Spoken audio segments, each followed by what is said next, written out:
Ilang percent siya?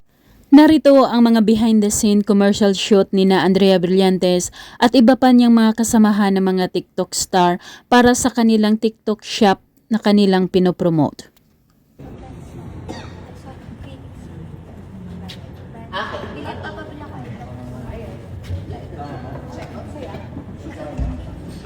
Napakaganda ng kapatid actress na si Andrea Brillantes sa kanyang off-shoulder silver cocktail dress na hapit sa kanyang slim ngayon na pangangatawan.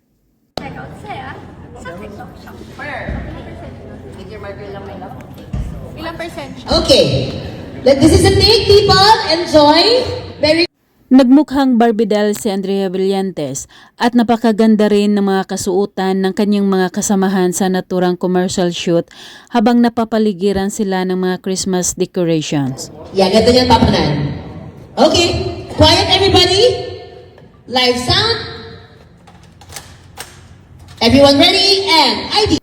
Naging maayos at masaya silang lahat sa pagtatapos ng kanilang TikTok shop Christmas commercial shoot na pinangungunahan ni Andrea Brillantes.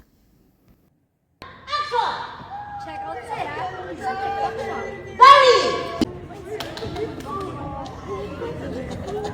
And cut! Bago pa man magtapos ang taong 2025, isang blessing naman para kay Andrea Brillantes na makasama sa pelikulang Reconnect at mapasama ang kanilang pelikula sa Manila Film Festival.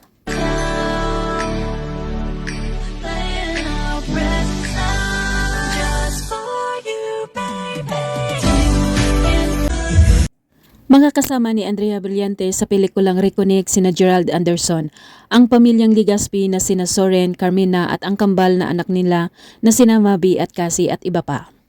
Hello po sa inyo lahat, this is Andrea Brillantes at iniimbitahan po kayo na manood po ng Reconnect. Come with us and join us as we celebrate Christmas.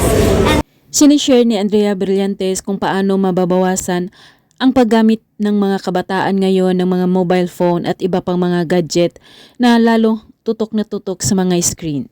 sobrang ako na-addict sa phone ko and it's hard not to kasi ito yung nilalock niya, pwede ko piliin yung social yung apps na pwedeng i-lock.